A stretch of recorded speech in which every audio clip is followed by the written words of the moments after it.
Good evening. This is the Voice of Reason, and I'm the host, John Martin. And I have with me tonight Dr. Garabedian, who is my real source for education. I've had my own sources in the past, but he trumps me every time. So our big topic tonight was going to be Rob, who's not here, and the acceleration of population of the school students. I was going to point out the way they get more students, which is new families move in and move out. Usually they move in for their elementary school, high school, then they move out, and then we get new ones coming in that same house that are just having new children. Certainly in my neighborhood, that's exactly the case. My neighborhood is, I would say, more or less settled on people that don't have families. And as homes go on to sale, we're finding that the people that come in are along in years, whose families have all already been raised and schooled in some other neighborhood or some other town. And then they're looking for smaller homes to come into in the neighborhood in which I live in. There's a lot of ranches that are much smaller than the two-story structures, and most of these ranches have either 2 or 3 bedrooms and a small living area, and that's about all 2 people need. Oh yeah, but my neighborhood's the big ones.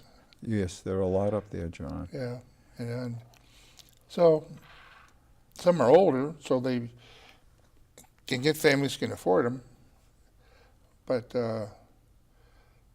they have 2. One neighbor has 2, one across the street has 2, but they're not done having children.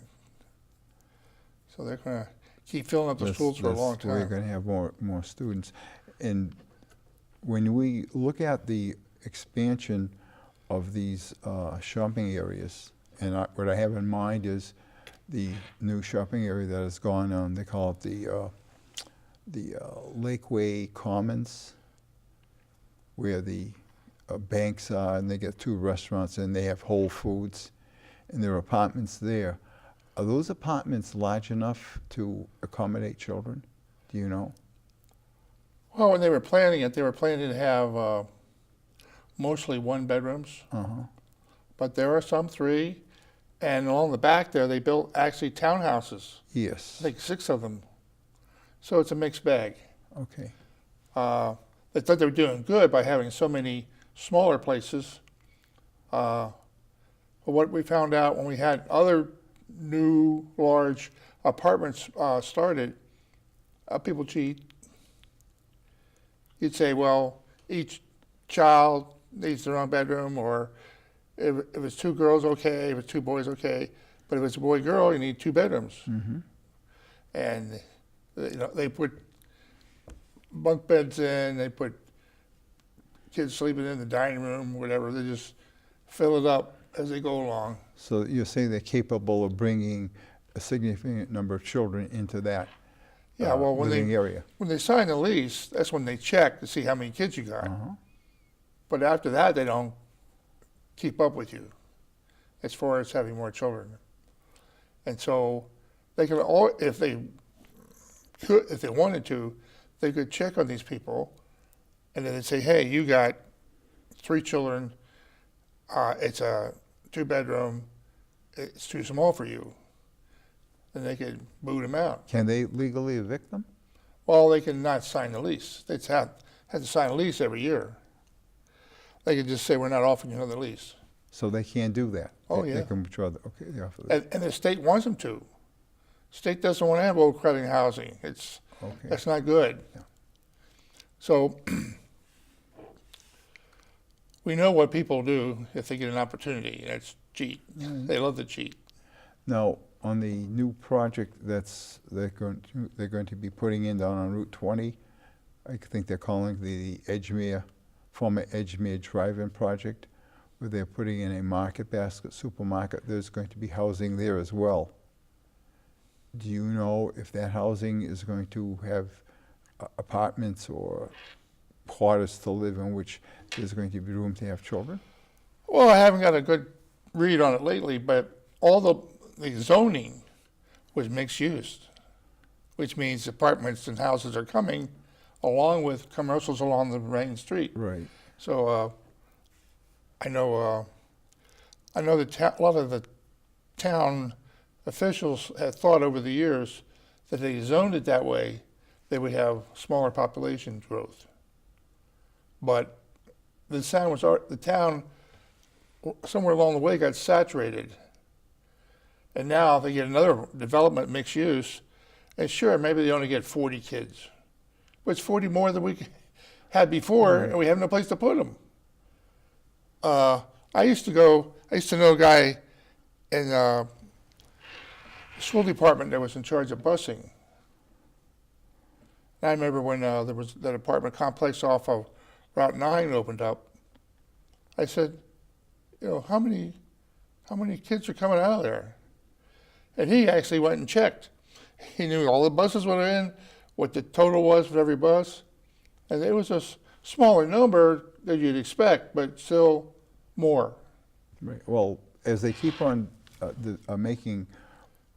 expanding number of developments, the commercial development that is linked to the housing development, even if you pick up an extra 30 or 40 for every development, you do that 4 or 5 times, and you're looking at a significant increase in your school population.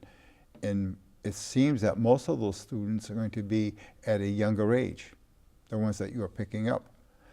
And those people are going to be moving along your school system, so that increase is going to be felt for the entire K through 12 educational program, that bulge. And then if you have an expansion of other kinds of homes in the town, larger homes, then there's going to be more increase. So I can't understand how the town or whoever is in charge wants to keep on encouraging more and more people to come into the town. I should think we kind of like want to level off and let the financial impact of this settle down for a while. Well, they don't have the courage to say no to a developer. If somebody gives up their house and puts it on the market, it's big enough for 3 houses, they're not going to say no, you can't do that, because it's their right to do whatever they want with their property. Right. And it just multiplies from that. If you get bigger, little larger patches, you get more and more houses or apartments. And so it never seems to end. It never has in 20 years that I've been watching. Right. Can they pass zoning laws that would kind of like settle this rate of growth down? Well, they've had their chance. And they haven't taken advantage. They haven't done of it. anything, because it would be a pretty negative thing, and they want to stay in office forever. I mean, that's the bottom line. Re-election, okay. Shouldn't have any nasty things said about you. But it's not the developers that are electing them, it is the citizens of the town that is electing them into No, but office. the town hears everything through the news. They hear how the selectmen might stand up and say, you can't do this. They hear it. What I'm hoping in the future is, if I say we should have a standard in education to get to A instead of C.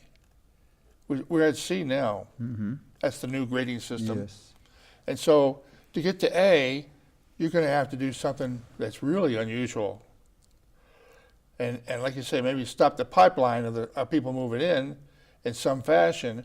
And I say the fashion is, a lot of people got here in the past because they talked to people about education in Shrewsbury, and everybody thought, well, okay, it's okay. I was here, my kids graduated from high school, went to college. They get anecdotal information. They don't hear about the ones that don't do good, that don't get through college, that kind of stuff. That's not been written down in the past, but now it is. Now, it seems to me, if we say, well, let's say if I was in charge, and I say, okay, I need a vocational school, which was going to be my first suggestion in improving the school system, would be to lower the number of students going to high school, because it's overpacked by at least 400.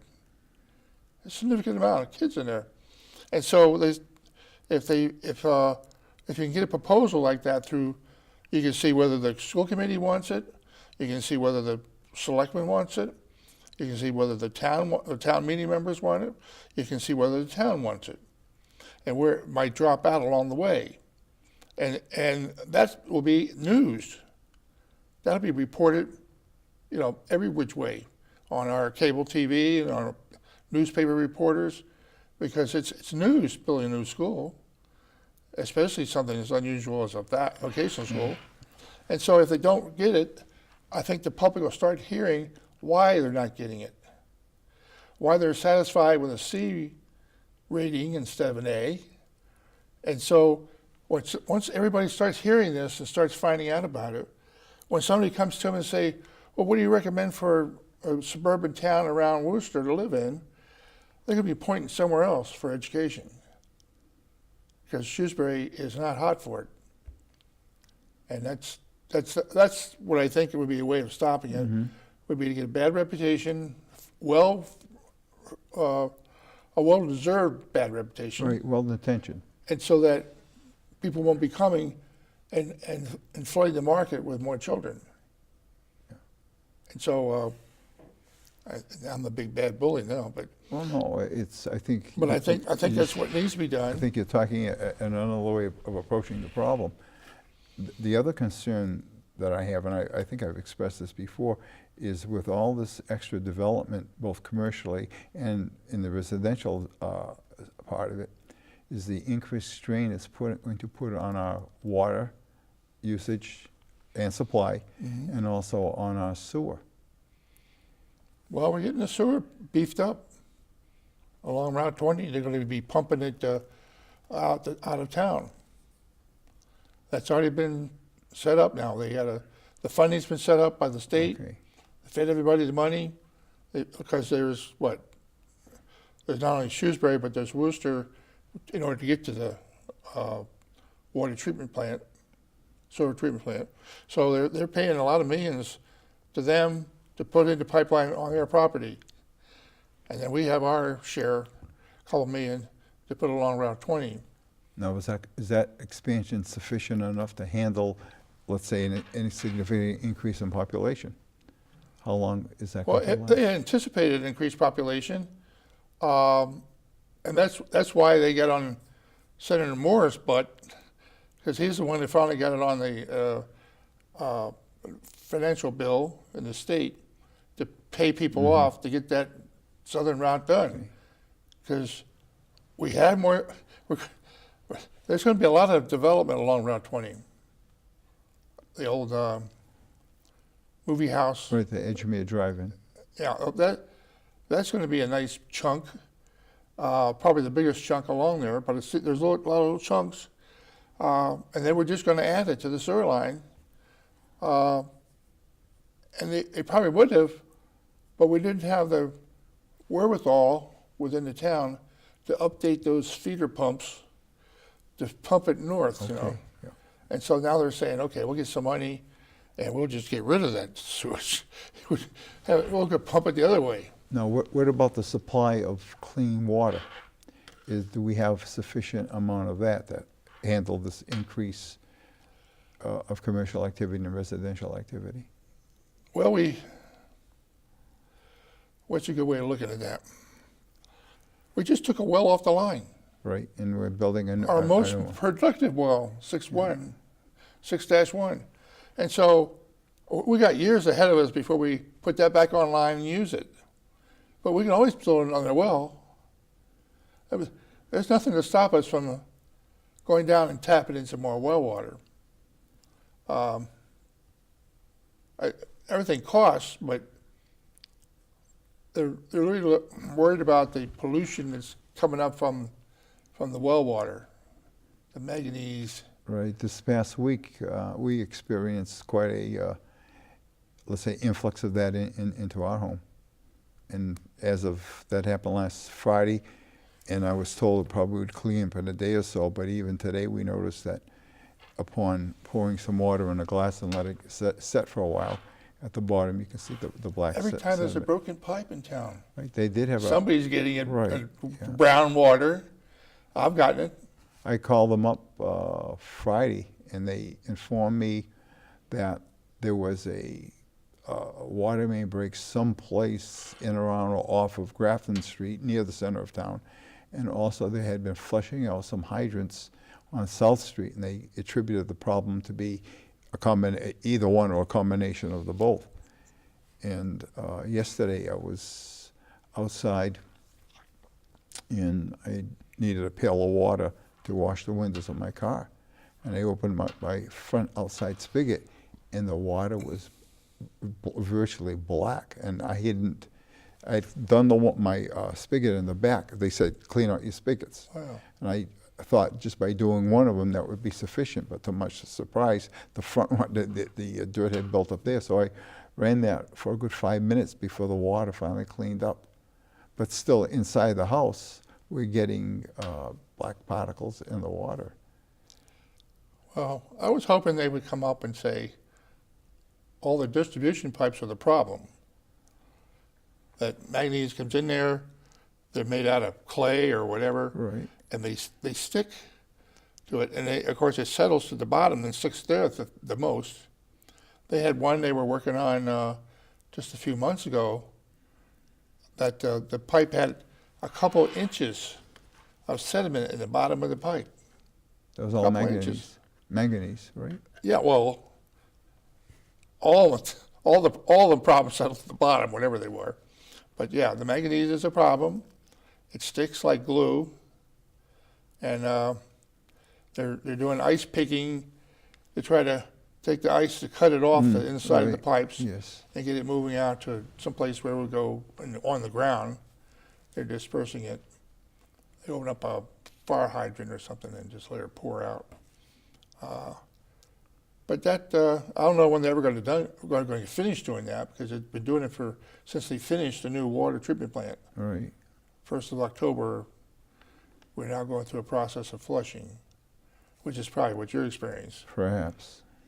Well, anyway, if there was no brakes on South Street and they're blaming South Street, that means they got a crew over there pumping away, trying to get the slush out. Patience, I suppose, patience. But what I think I hear some of my neighbors told me that they are very concerned that they are paying for dirty water. They're saying every time we do whatever we're doing, flushing out, we have to pay. We're paying for this.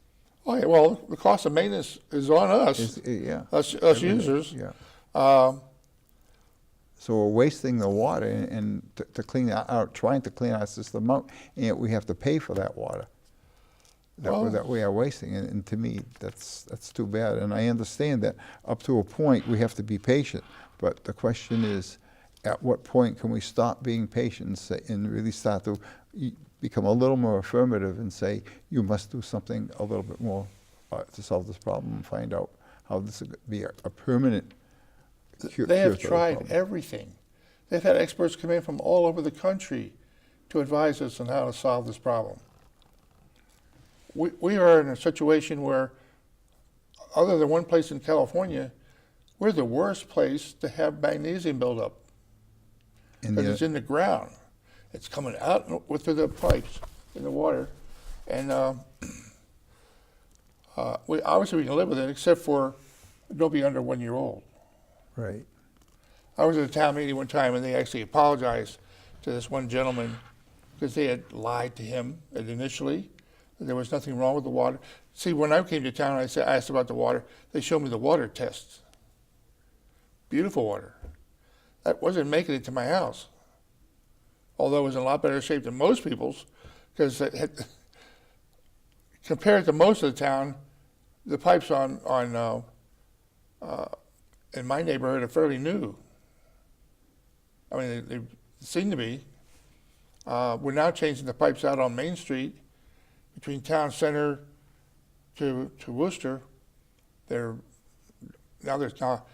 guess they're going to pave the whole street over eventually, because now they get this big track. Right. Yeah. They're going to have to. I don't know when they're going to be doing that, because They haven't finished putting down the pipes. no. I think it's going to be a project for next spring. And if we have an early snow, it'll be definitely. It'll have to be, yeah. Definitely be next spring. But the point is, utilities obviously are put under stress by having more population. But there are towns in this world that truck in water. And they would put water in local tanks. You know, we Right, have tanks yes. in almost every Right, neighborhood. yeah. I mean, we could have a stream of trucks coming in with water if we thought we were running out. And it would get better water than we have. Maybe they may even look better at your house. But, so anyway, getting back to the next topic I was trying to expose was different ways we could improve academics in town. Mm-hmm. All the ways that I know how to do it now obviously cost a lot of money. For instance, vocational school, you have to pay for the school, and then you have to have a budget for staffing it. And so obviously the cost goes down after you open it up and you get outsiders to help you fill the seats, and they have to pay a tuition, Right. stuff like that. But it's still a costly proposition. But it would solve problems back at the high school because they don't have room to do what they're supposed to do.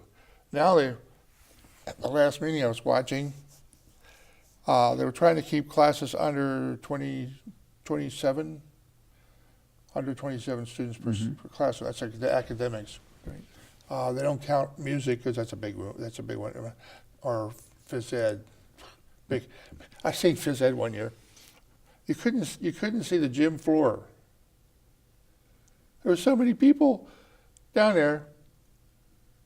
It was, a regular class, and they were doing phys ed kind of things, exercises, and somebody was giving instructions from the side, where they're all following, how to do your push-ups or lay-ups or whatever. And so, I thought that was kind of interesting. The gym itself wasn't even big enough to run a regular class, but they were doing it anyway. And this is high school now. High school, Yes, sir. brand new. Yeah. Well, my son was in it. Right. I just happened to be wandering through one day and saw this mob scene that they called a gym class. And then I met kids that same year was explaining that he wanted another art class. He met the art teacher from a previous class and said, yes, if you can get in this class, it's, 212 or something, no advanced class. But you have to be free to do it. So he just left the gym class, absent without leave, went to the art class. Without any authority to do that, without Right, permission. but she put him on the record that he was in the class and got a grade. I don't understand how that could happen. Well- That would have to go through the office and have the office officially have that. I guess you student- know how awful, if you have too many students, even administration can't handle it.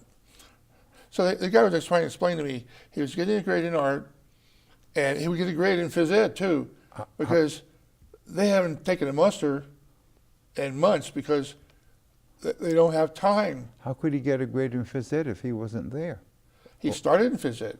And they didn't know that he wasn't there. That's right. How about that? Want to know how to cheat? I'll give you a little list of things I've learned along the way. That's very discouraging. Well, it's discouraging for academics, yes. Very discouraging. Although phys ed was, physical education is mandatory. Right, that's statements. That's one of So, It's a he state was law. really beating the system there. I guess so. But, So he did get his credit for physical education and still be absent from the I classes. assume, he was assuming that because they couldn't catch him. That clearly is a faulty system there. That part of the system is clearly faulty. That lacks credibility, as I keep on saying. That's not good. Well, even special education. I remember one day in Spring Street, I was talking to this guy. It was a special education for physical stuff. He had to get the child out of class, take her to the little gym they had, and they were playing catch with ball, part of the treatment. And he says, by the time I get into the class, I've lost 20 minutes. Time he's assigned the person, time to go get him, and so they play catch for a while, then he's got to take them back to class. And so he says he didn't think it was doing any good. They weren't playing the catch enough. Right. And so, so when you have too many children, you create problems that you hardly could believe that it's happening, but it's happening. I know they had, I think Rob was saying we should have study halls after class, summer school, something like that, to make up for what they're not learning in the classroom. As it turns out, I can still remember the time that it was in daycare after school. They assigned a teacher to any kids that wouldn't help with their homework. Good positive maneuver there. They were asking so many damn questions. It was something about dinosaurs or something, some science. And they all had questions. She couldn't handle them all. I mean, she had a table like 8, they were all trying to be first on getting the questions asked. So it was chaotic when I went to look at it. So I said, take Andre out of there. He'd be better off just going out to the swing set and doing something physical than in this mob of confusion. Having said that, John, raises a question in my mind. Do they have a requirement for the teachers to be in their rooms for a certain amount of time after every school day for extra help? Yes, and I had a foul ball on that issue also. It was at the middle school. Was trying to get Andre out to go to gymnastics. Rather than go home on the bus and me driving there, I needed to pick him up at school and take him directly to it. So here I'm outside, and he didn't come out. He didn't get on the bus either. So I walks in, and the classroom does not have a teacher. They had the kids marking on the chalkboard the bus numbers were being yelled out over the 1MC. And so he winds up playing on the floor, some kind of floor tag, hands and knees. So he plays a game while he's waiting, and he doesn't hear his number. Well, he forgot he wasn't supposed to hear his number. He was supposed to go out to the front and get in my car.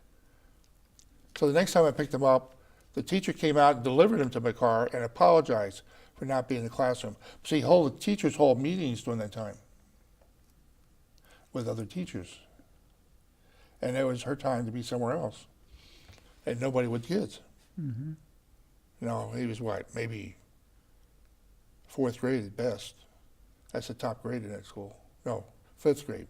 It might have been in 5th grade. So they try to trust him. Not with a kid that's in special ed. No. Sorry about that. But to be more specific on that, are they required to stay after school for the teachers? Oh yeah, they can't leave the building. Right, and for the sole purpose of giving extra academic attention to students after school.